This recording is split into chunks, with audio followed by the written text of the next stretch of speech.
এই মুহূর্তেই সবচেয়ে বড় খবর, দ্য বিগ ব্রেকিং নিউজ। আপনারা দেখছেন বারাসাত টিভি। বারাসাত টিভি চ্যানেলের সবাইকে স্বাগত জানিয়ে শুরু করছি আজকের প্রতিবেদন। আজকের প্রতিবেদনের মূল বিষয়বস্তু 2026-এ বিধানসভা নির্বাচন, জনমত সমীক্ষায় বামেদের প্রত্যাবর্তন, তৃণমূল শিবিরের স্পষ্ট ভাঙন। 2026 সালের বিধানসভা নির্বাচনকে সামনে রেখে পশ্চিমবঙ্গের রাজনৈতিক হাওয়া যে বদলাচ্ছে তা কিন্তু আর গোপন নেই। একের পর এক জনমত সমীক্ষা এবং মাঠ পর্যায়ে রিপোর্ট বলছে শাসক দলের বিরুদ্ধে জমে থাকা ক্ষোভ এবার সংগঠিত রূপ নিচ্ছে। আর তার প্রধান শুভযোগী তবে হচ্ছে বিরোধী দলগুলি। সাম্প্রতিক যে রাজনৈতিক সমীক্ষা অনুযায়ী 294 আসনে বিধানসভার সম্ভাব্য আসন চিত্র যদি দেখা যায়, তাহলে দেখা যাবে সিপিআইএম নেতৃত্বাধীন বামফ্রন্ট অর্থাৎ 65 থেকে 75টি আসন পেতে পারে সম্ভবত। তৃণমূল কংগ্রেস 145 থেকে 155টি আসনে নেমে আসার প্রবল সম্ভাবনা কিন্তু লক্ষ্য করা যাচ্ছে। বিজেপি 45 থেকে 55টি আসন পেতে পারে রাজ্যের প্রধান বিরোধী দল বিজেপি। কংগ্রেস এবং অন্যান্য কিন্তু 10 থেকে 15টি আসন পেতে পারে। এবং এই হিসেব এতটাই স্পষ্ট করে দিচ্ছে যে 2021-এর একতরফা দাপট কিন্তু আর নেই। এবং মুর্শিদাবাদে বামেদের লাল দুর্গ কিন্তু ফের গড়ে উঠছে। মুর্শিদাবাদ জেলায় নবগ্রাম, ডোমকল, শামশেরগঞ্জ, রানীনগর, হরিহরপাড়া, ভগবানগোলা এই বিধানসভা কেন্দ্রগুলিতেও বামেদের জয় প্রায় নিশ্চিত বলেই রাজনৈতিক পর্যবেক্ষকদের মত। কারণ পরিষ্কার, তৃণমূলের গোষ্ঠীদ্বন্দ্ব, নিচুতলার কর্মীদের দলত্যাগ, প্রশাসনিক দাদাগিরির বিরুদ্ধে জনরোষ এবং বামেদের ধারাবাহিক গণসংযোগ সব মিলিয়ে দেখা যাচ্ছে মুর্শিদাবাদে শাসক দলের ভিত কিন্তু নড়ে গিয়েছে, এক প্রকার বলাই যেতে পারে। যদি আমরা দেখি 2024 সালে লোকসভা নির্বাচন এবং হুমায়ুন কবির বর্তমানে কি বলছেন। হুমায়ুন কবির তিনি অনুশোচনা না চাপ সামলানোর চেষ্টা করছেন। 2024 সালে লোকসভা নির্বাচন প্রসঙ্গে উঠলেই মুর্শিদাবাদে একটি নাম বারবার উঠে আসে, হুমায়ুন কবির। রাজনৈতিক মহলের একাংশের বক্তব্য, স্পষ্ট বক্তব্য, ওই নির্বাচনে যদি বিরোধী ভোট বিভাজন না হতো তাহলে কিন্তু মুর্শিদাবাদে সিপিআইএম এবং কংগ্রেসের জয় একেবারে বাস্তবসম্মতভাবে সম্ভব ছিল। কারণ একথাও কিন্তু বর্তমানে রাজ্যের দল, শাসক দল তারাও কিন্তু স্পষ্টভাবে জানতো। এবং সমালোচনার অভিযোগ, হুমায়ুন কবির তৃণমূল কংগ্রেসের স্বার্থে মাঠে সক্রিয় ছিলেন।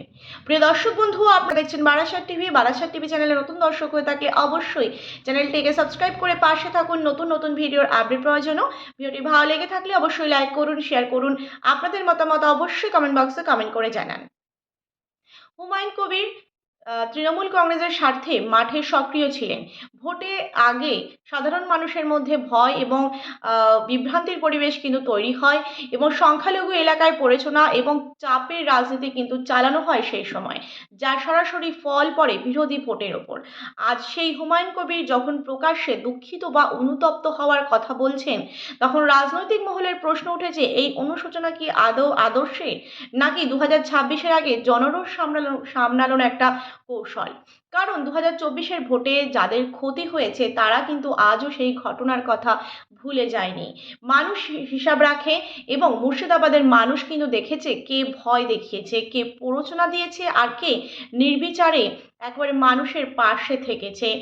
সেটাই কিন্তু 2026-এর নির্বাচনে তাই শুধু ভোট নয়, বরং 2024-এর রাজনীতির বিচারও কিন্তু বটে।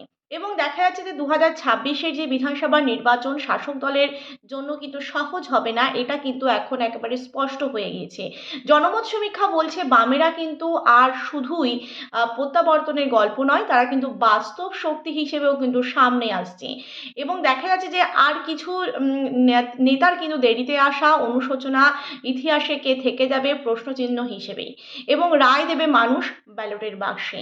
প্রিয় দর্শক বন্ধু, সুতরাং বোঝা যাচ্ছে যে 2024-এর যে লোকসভা নির্বাচন, সেখানে কিন্তু হুমায়ুন কবির তিনি যে মানুষের ওপর কতটা মানুষকে কতটা ভয় দেখিয়েছিলেন এবং তার যে কর্মকাণ্ড তিনি কিন্তু নিজে মুখেই স্বীকার করেছেন জনসমক্ষে। এবং যদি আমরা দেখি সাম্প্রতিক যে রাজনৈতিক সমীক্ষা অনুযায়ী 294টি আসনের মধ্যে বিধানসভায় সম্ভাব্য আসন চিত্র, সেখানে কিন্তু দেখা যাবে যে বামফ্রন্ট অর্থাৎ সিপিআইএম নেতৃত্বাধীন 65 থেকে 75টি আসন কিন্তু পেতে পারে সম্ভবত। তৃণমূল কংগ্রেস কিন্তু 145 থেকে কিন্তু 155টি আসনে নেমে আসার কিন্তু প্রবল সম্ভাবনা। বিজেপি বিজেপি কিন্তু ৪৫ থেকে ৫৫টি আসন পেতে পারে সম্ভবত, এবং কংগ্রেস সহ অন্যান্য রাজনৈতিক দল কিন্তু ১০ থেকে ১৫টি আসন পেতে পারে। এই হিসেব কিন্তু একেবারে স্পষ্ট করে দিচ্ছে যে ২০২১-এর যে বিধানসভা নির্বাচন হয়েছিল তার একতরফা দাপট কিন্তু আর নেই বর্তমানে ২০২৬-এর দোরগোড়ায়। এবং দেখা যাচ্ছে মুর্শিদাবাদে বামেদের লাল দুর্গ কিন্তু ফের গড়ে উঠছে, কারণ মুর্শিদাবাদ জেলায় নবগ্রাম, ডোমকল, শামশেরগঞ্জ এবং হরিহরপাড়া, রানীনগর, ভগবানগোলা এই বিধানসভা কিন্তু কেন্দ্রগুলিতে বামেদের জয় একেবারে নিশ্চিত বলেই রাজনৈতিক পর্যবেক্ষকদের মত। কারণ পরিষ্কার, তৃণমূলের গোষ্ঠীদ্বন্দ্ব, নিচুতলার কর্মীদের পদত্যাগ, প্রশাসনিক দাদাগিরির বিরুদ্ধে জনরোষ এবং বামেদের ধারাবাহিক গণসংযোগ, এবং সব মিলিয়েই মুর্শিদাবাদে কিন্তু শাসকদের ভিত নড়ে গিয়েছে। এবং ২০২৪-এ যে লোকসভা নির্বাচন, সেখানে কিন্তু প্রসঙ্গ উঠলেই মুর্শিদাবাদে কিন্তু একটি নাম বারবার উঠে আসে, হুমায়ুন কবির। রাজনৈতিক মহলের একাংশের স্পষ্ট বক্তব্য, ওই নির্বাচনে যদি বিরোধী ভোট বিভাজন না হতো তাহলে কিন্তু মুর্শিদাবাদে সিপিআইএম এবং কংগ্রেসের জয় কিন্তু বাস্তবসম্মতভাবেই সম্ভব ছিল।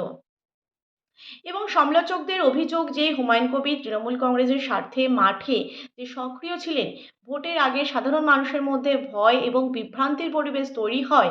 সংখ্যালঘু এলাকায় প্রচণ্ড পরিমাণে যে সংখ্যালঘু এলাকাগুলিতে প্ররোচনা এবং চাপের রাজনীতি চালানো হয়, যার সরাসরি ফল পড়ে বিরোধী ভোটের ওপর। আজ সেই হুমায়ুন কবির যখন প্রকাশ্যে দুঃখিত এবং অনুতপ্ত হওয়ার কথা বলছেন, তখন রাজনৈতিক মহলে প্রশ্ন উঠেছে, এই অনুশোচনা কি আদর্শের, নাকি ২০২৬-এর আগে জনরোষ সামলানোর কৌশল? এবং ২০২৪-এর যে ভোটে যাদের ক্ষতি হয়েছে কিন্তু আজও সেই ঘটনা ভুলে যায়নি, মানুষ হিসেব রাখে। সুতরাং একটা জিনিস বোঝা যাচ্ছে যে ২০২৬-এর যে বিধানসভা নির্বাচন শুধু ক্ষমতার লড়াই নয়, এটা ভয় বনাম ভোটের লড়াই।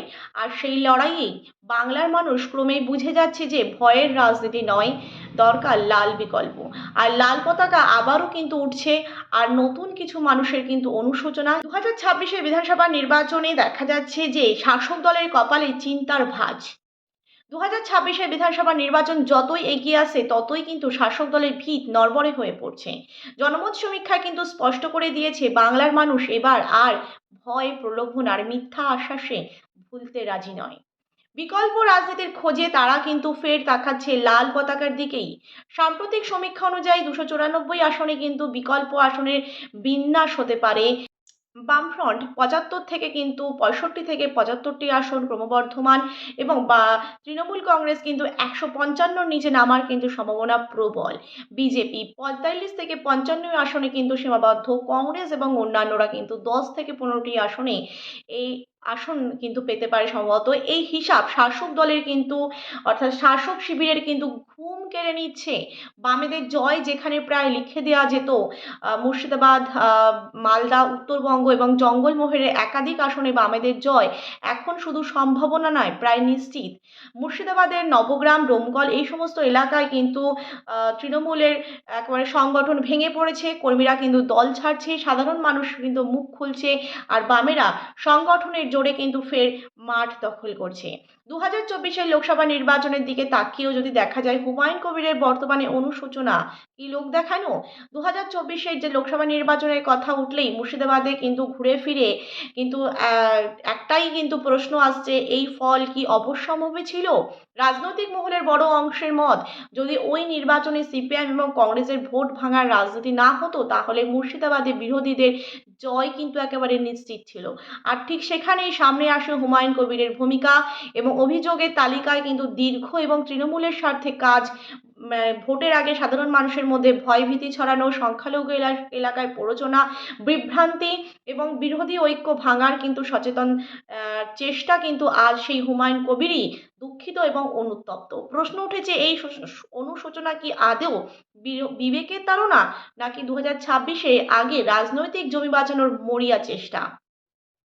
মানুষ কিন্তু আর ভুল করছে না। মুর্শিদাবাদের মানুষ কিন্তু এবার হিসেব মিলিয়ে নিচ্ছে। তারা দেখেছে কারা ভয় দেখায় আর কারা প্ররোচনা দেয়, আর কারা সত্যিই মানুষের পাশে থাকে। ২০২৪-এর যে রাজনীতি মানুষকে বিভ্রান্তি করেছিল, ২০২৬-এ সেই রাজনীতি কিন্তু একেবারে রাজনীতির কিন্তু বিল হবে, এমনটাই কিন্তু বলছে জনমত। শেষ কথা হলো 2026-এর বিধানসভা নির্বাচন শুধু ক্ষমতার লড়াই নয়, এটা কিন্তু ভয় বনাম ভোটের লড়াই। আর সেই লড়াইয়ে বাংলার মানুষ কিন্তু ক্রমেই বুঝে যাচ্ছে ভয়ের রাজনীতি নয়। আজকের প্রতিবেদন জনমত সমীক্ষা 2026-এর বিধানসভা নির্বাচনে, এবং এই জনমত সমীক্ষার সমস্তটাই সম্ভাবনার ওপর সম্ভবত এর সাথে কিন্তু বাস্তবের কোনো মিল নয়, কিন্তু মানুষ যদি ব্যালটে নিজেদের রায় দিতে পারে তাহলে কিন্তু সম্পূর্ণ চিত্র বদলে যেতে পারে। প্রিয় দর্শক বন্ধু, এই ছিল আমাদের আজকের প্রতিবেদন। ভিডিওটি ভালো লেগে থাকলে অবশ্যই লাইক করুন, শেয়ার করুন। আপনাদের মতামত অবশ্যই কমেন্ট বক্সে কমেন্ট করে জানান। নতুন দর্শক হয়ে থাকলে চ্যানেলটিকে সাবস্ক্রাইব করে পাশে থাকুন নতুন নতুন ভিডিওর আপডেট পাওয়ার জন্য। ধন্যবাদ সকলকে।